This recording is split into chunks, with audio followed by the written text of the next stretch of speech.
Welcome. You have reached review time with Imperial. Today's review would be Without Remorse, starring Michael B. Jordan, a Tom Clancy film. Let's get into it. This was a decent movie right off the bat. I mean, the trailer showed that it would be.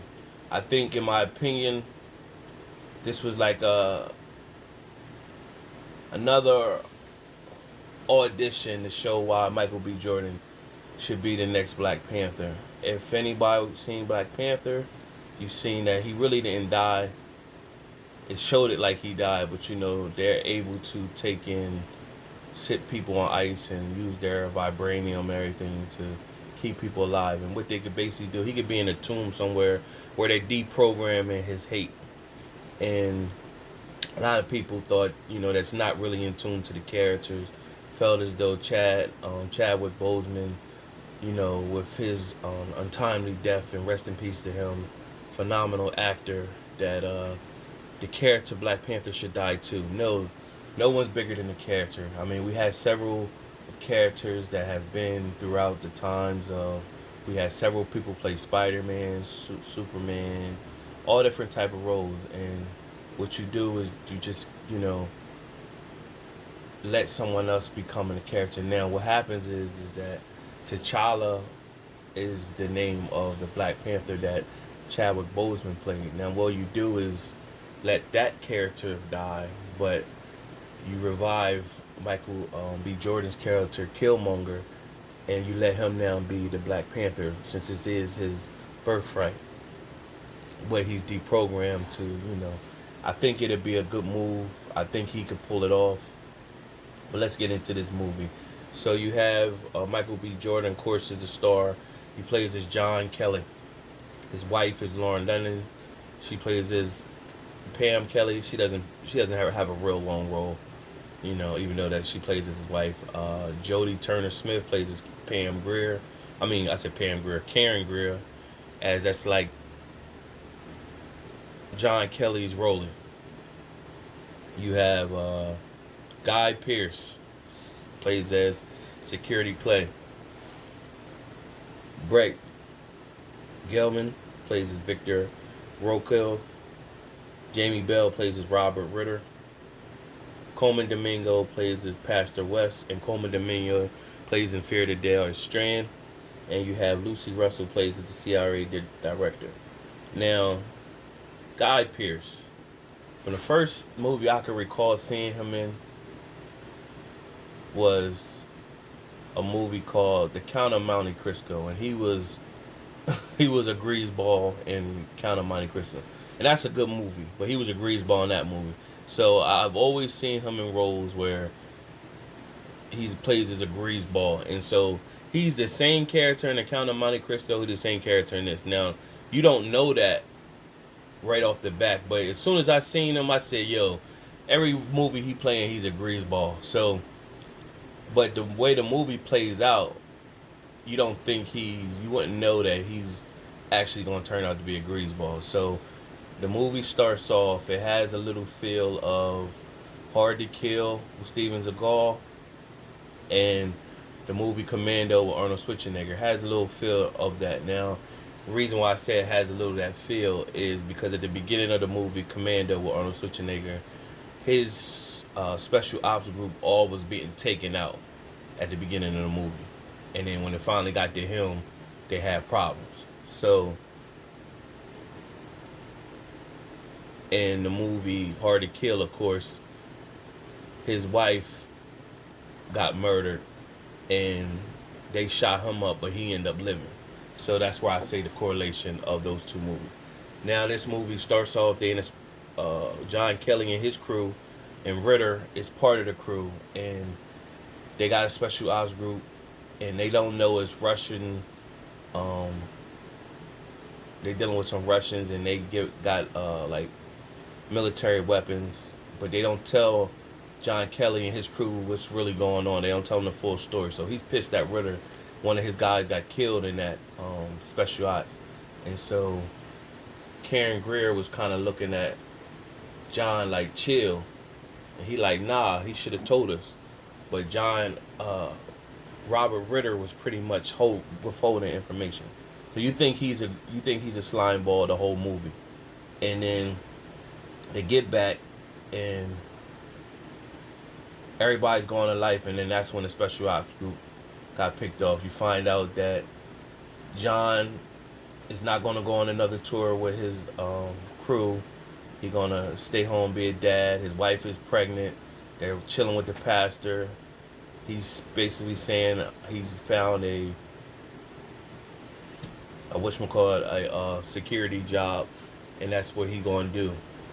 So meanwhile, his whole team is getting plucked off, killed, and when it comes to him, he's have his intimate moment with his wife. They're talking that lovey-dovey stuff, and he goes and let her rest. She's pregnant, and he goes wherever in the basement or whatever. He's chilling with the headphones on, but he noticed that the power was cut or the power went out, and so that made him like get worried. He looking, and he hear footsteps, so he triggers to get his gun. Meanwhile, as soon as they came in the house, they killed the wife from the jump, so she never seen it coming. So she died. He comes upstairs. He killed like 3 of them. Came down to the last one. They both got a couple shots off on each other. So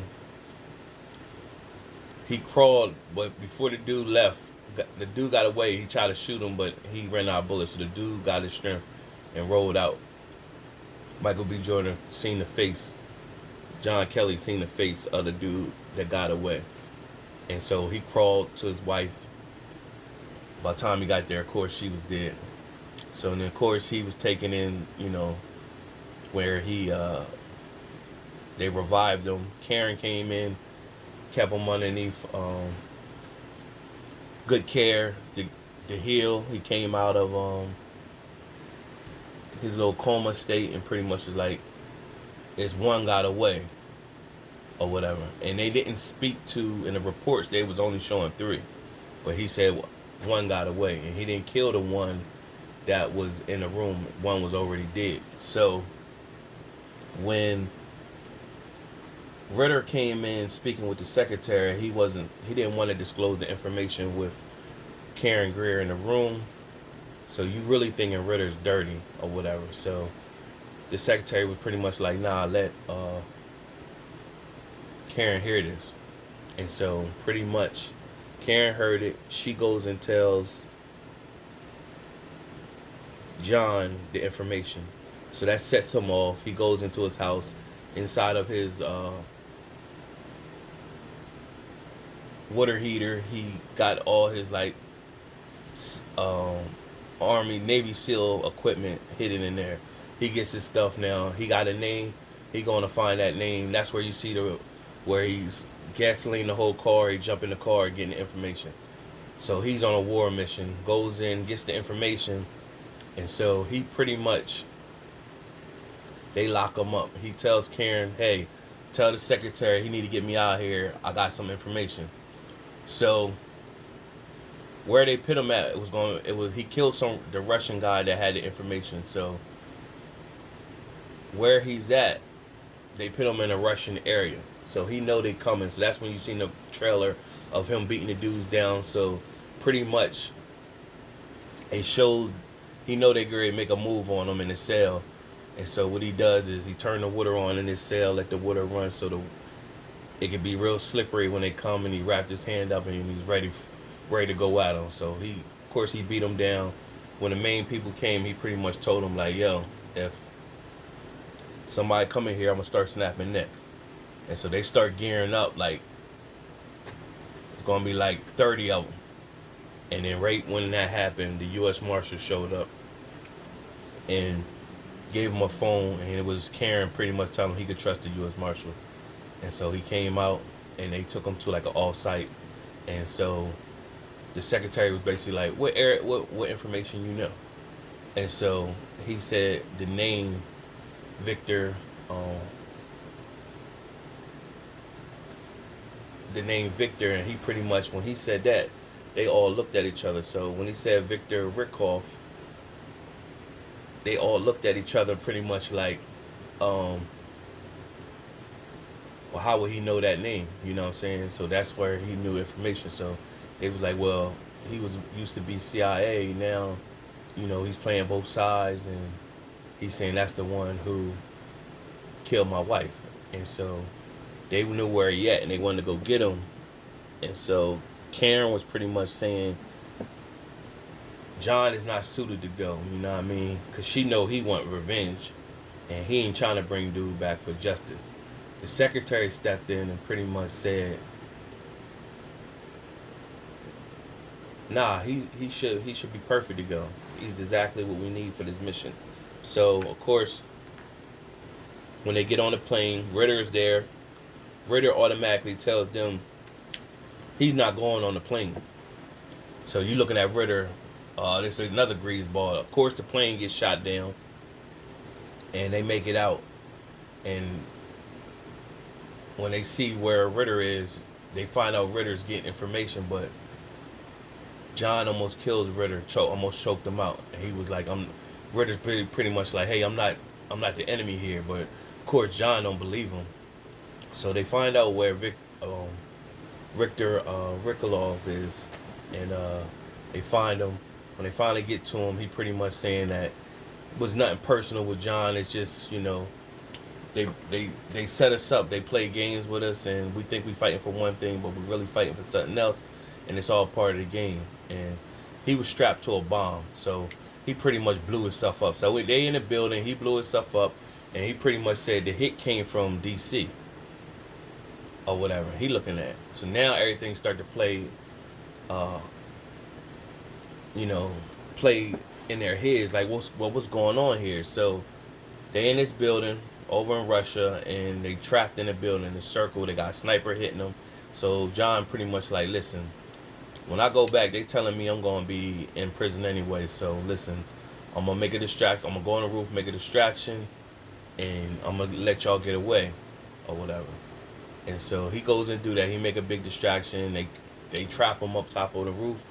His team gets away, so he has a bomb, and so he pretty much used the bomb to fight his way. Well, he didn't use it yet. He fought his way down to the first floor. Then he set the bomb off, and then he did what anybody else would do in a movie: is take the bad guy's clothes and walk out, and where everybody think he's one of them, and that's how he gets away pretty much. And then on their way, he links back up with Karen, and on their way back to safety, he's looking at Ritter, and he looked at Ritter, pretty much telling Ritter like, I was wrong about you. And so Ritter pretty much told him is like, there's some money at the bottom of the boat. Take the money. We're putting a report that you died in a mission. So they still said, the hit came from Washington or whatever. So now they like, something's up. We gotta find out who's dirty and who's what. So it shows the Secretary Clay, Guy Pearce, at a bar, enjoying life. And he goes into the restroom. When he goes in the restroom, John is there like, hey, Secretary, hey man, yeah, And he's like, I thought you died in the mission. He said, yeah, we had to do that just because, we didn't know who we could trust. And he was like, yeah, Victor Rikolov, as soon as he died, he blew himself up. He said X, Y, and Z. And so the secretary was like, yeah, he did. And he said, yeah, the only thing is Ritter didn't put that in his report. How did you already know that? So he knew right in there. So he put the secretary to sleep. When the secretary woke up, they were driving on an SUV, and he drove off a bridge. But before he drove off a bridge, he pretty much got him to admit all the wrongdoings, and they recorded it. And so he like, say my wife's name, I'll let you up. And so, of course, the SUV is sinking, and the secretary is pretty much, he's out of here. He drowned. And it shows John talking to the wife in like the spiritual world. So you think he just gonna kill himself and drown. And she pretty much, his wife said, he was like, I miss you. And she like, I miss you too.